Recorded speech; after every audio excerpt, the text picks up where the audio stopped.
l'émission. Aujourd'hui, nous ferons le portrait de Aya Traoré, une joueuse sénégalaise de basketball. Ensuite, ce sera pour parler de musique avec l'événement Bleu, Blanc, Rouge, initié par le rappeur Buzz Rio. Tout de suite, le développement.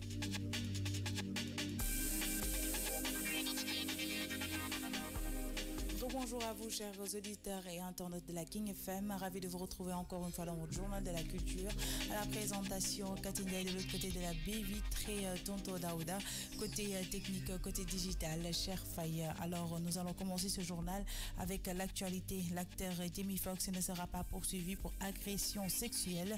La justice a décidé de clore l'affaire de la bifle de l'acteur Jamie Foxx qui est remontée à 2002, comme l'explique TMZ. La jeune femme qui a accusé l'acteur de l'avoir giflé avec son sexe avait 3 ans pour rapporter les faits à la justice. La victime présumée, qui n'a jamais dévoilé son nom, a déposé plainte auprès des autorités du Nevada en juin dernier pour des faits qui ne se seraient produits en 2002, dépassant ainsi le délai de prescription. Cette dernière aurait lancé cette action afin d'inciter d'autres potentielles victimes à se dévoiler. Passons à présent au portrait du jour. Pour le portrait de ce jour, nous parlerons de la basketteuse sénégalaise Aya Traoré, ses débuts, son parcours et les prix qu'elle a obtenus. Plus de détails avec Angèle Béatrice Basse. Aya Traoré, née le 27 juillet 1983 à Dakar, est une joueuse sénégalaise de basketball évoluant au poste d'allière. À 17 ans, elle rejoint les États-Unis dans le cadre d'un programme d'échange. Elle évolue avec les Purdue Boilermakers à l'université Purdue, ce qui lui donne l'occasion de se faire connaître et d'être ainsi choisie pour une pige de NBA avec le Washington Mystics. Elle rejoint ensuite la LFB dans le club de Nice, évoluant également avec les Lions du Sénégal depuis les équipes en junior en 1999. Elle participe au championnat du monde 2006 au Brésil, où elle est, malgré une première participation à ce niveau, la meilleure marqueuse de son équipe. Elle figure dans cette catégorie statistique parmi les meilleurs du championnat du monde, figurant également en bonne place dans les catégories des interceptions et du pourcentage à 3 points. Elle est ensuite nommée meilleure joueuse de l'édition 2009 du championnat d'Afrique. Elle termine dans le meilleur de la compétition avec 2 de ses compatriotes, Fatou Dian et Aminata Narjo. Les Sénégalaises remportent le titre en battant en finale le Mali. Elle est à nouveau MVP de l'Afrobasket 2015 en menant les Lions à la victoire face au Cameroun. De 2001 à 2005, Purdue NCA. 2006 Washington Mystics, 2006 à 2007 Cavigal Nice Sport Basket, 2007 à 2008 Polfa Pabianis, 2008 Polko Wies, 2008 à 2009 It Kranjska Gora championnat de Slovénie de basketball. Sélection nationale, 15e du championnat du monde 2006 au Brésil, 16e championnat du monde 2010 en République tchèque, championnat d'Afrique de basketball féminin, vice-championne d'Afrique en 2007, championne d'Afrique en 2009, vice-championne d'Afrique en 2011, médaille d'or aux Jeux africains de 2011, médaille de bronze du championnat d'Afrique 2013, championne d'Afrique en 2015, vice-championne d'Afrique en 2017. Autre compétition, médaille d'argent au championnat de basketball de la francophonie 2009 à Beyrouth. Le Sénégal est battu en finale par la Roumanie après avoir sorti la France en demi-finale. Distinction personnelle, meilleure joueuse du championnat d'Afrique 2009 et championnat d'Afrique 2015. Merci à vous, Angèle Béatrice Basse. À présent, passons au cinéma pour parler des 10 baisers les plus cultes du cinéma. Si certains d'entre eux sont vitales, autant pour moi, gourmands, fusionnels, d'autres sont acrobatiques, humides, voire même mortels. Le plus beau French kiss. T'as de beaux yeux, tu sais. Embrasse-moi. Le baiser du quai de Brume est aussi célèbre que la réplique qui le déclenche. Sensuel, romantique, fougueux entre Jean Gabin et Michel Morgan. L'échange est devenu un classique à voir et revoir. L'actrice a plus tard confié avoir tremblé pour de vrai au moment du tournage de la scène, la faute à son partenaire Goyer.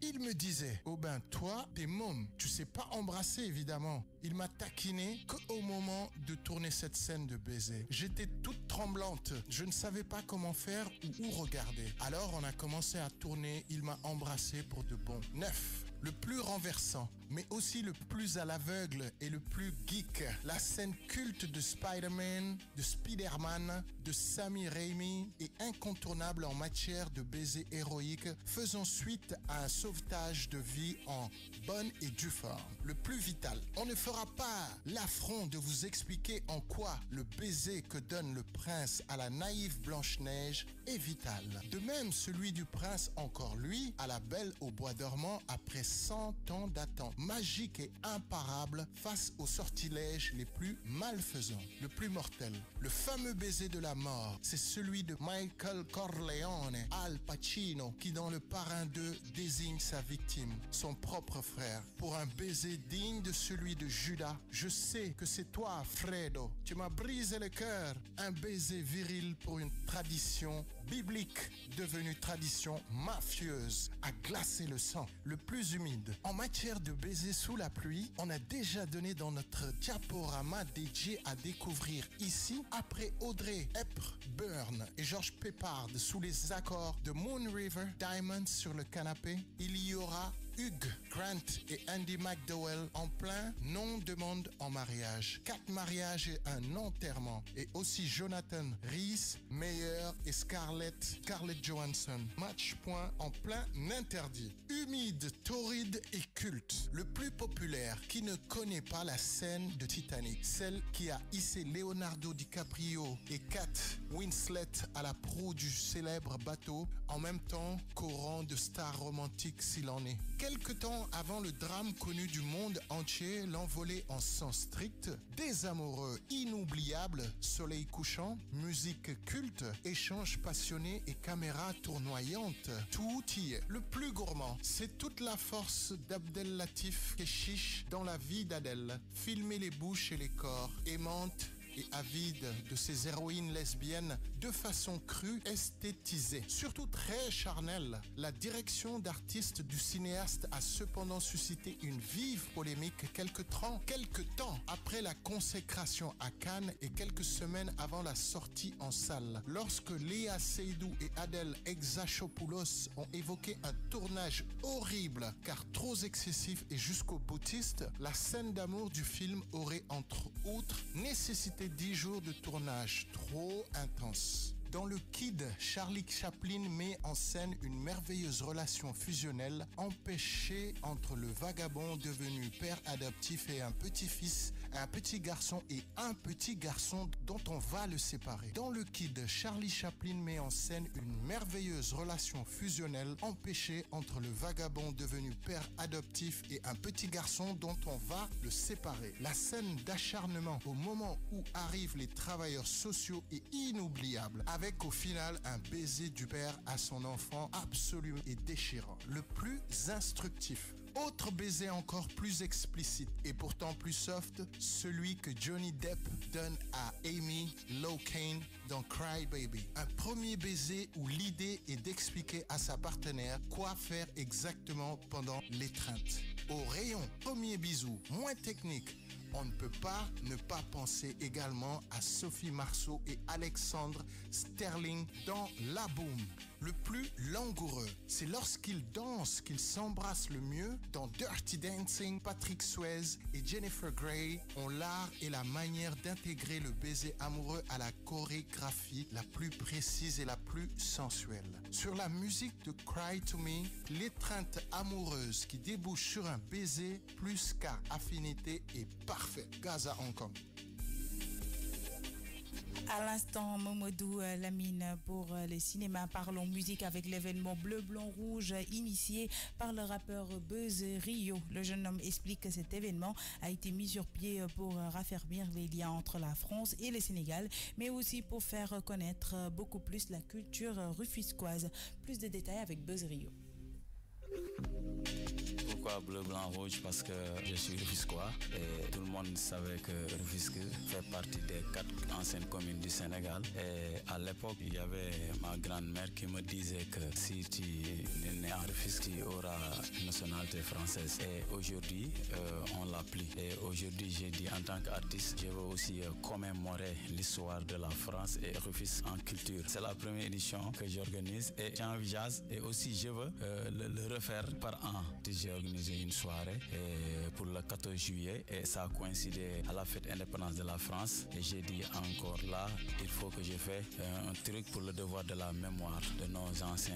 Le programme, le matin, je vais faire une exposition sur Rufisque, exposition de photos et tableaux d'art, inviter les artistes, inviter des historiens. Et sur ce, j'ai invité l'ambassadeur de la France au Sénégal pour qu'il vienne sur l'événement avec les autres de la ville et faire un cocktail vernissage à la salle de fête. Et le soir, ça sera le dîner de gala au centre culturel Maurice avec mon orchestre Bandam Band. Il y aura d'autres artistes comme Adja Harmbay Madjaga et aussi Gorgui Ndiaye alias Go, Alpha Dien, le fils de Ndiouga Dieng et Blidjal Bambadji Fall et aussi Popese et d'autres artistes.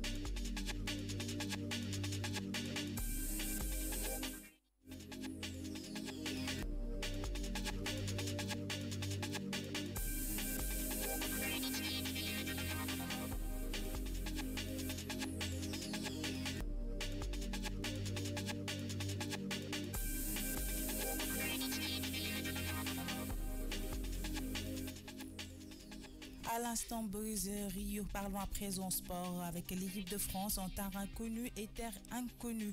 Coupe du Monde, l'équipe de France va disputer mardi, aujourd'hui, sa 6e demi-finale. La Coupe du Monde, la première de la génération Dédé, la première aussi face à la Belgique et la première enfin dans la peau de la tête d'affiche d'un Caritas que l'on n'attendait pas. Toujours en sport, équipe nationale, Aliou Cissé reste. Bonne nouvelle pour le sélectionneur du Sénégal. Aliou Cissé reste à son poste malgré l'élimination des Lions au premier tour du Mondial 2018. Le président de la Fédération sénégalaise de football FSF, Maître Augustin Senghor, l'a confirmé. Il a dit qu'il avait toujours dit que le sort d'Aliou Cissé n'est pas lié à cette compétition. Les assistants de Cissé aussi seront maintenus. On parle toujours de renforcer un staff. Aliou Cissé et son équipe sont bien en place. On n'a pas besoin de 10 entraîneurs autour d'une équipe. Si on en arrive à penser qu'il faut renforcer Aliou, autant le changer une bonne fois pour toutes. Aliou restera et travaillera avec les hommes en qui lui et la fédération ont confiance. Tels ont été les propos de Maître Augustin Senghor. Et pour mettre fin à ce journal de la culture, voici l'agenda culturel. Pour vous qui aimez la musique, vous aurez du 23 au 28 juillet le festival Afropolitain Nomade ou la musique, les arts numériques et des ateliers seront au rendez-vous à la Maison de Cultures Urbaines de Ouakam et au Centre culturel d'Outasek. Pour les amoureux de la photographie, vous avez le photographe Laurent Géry qui a commencé à exposer sa dernière collection de photographies intitulée Sénégal, les beautés fragiles depuis le 29 juin et va se poursuivre jusqu'au 28 juillet. Et voilà, chers auditeurs et internautes, c'était tout pour la version française et la version Wolof dans une poignée de secondes.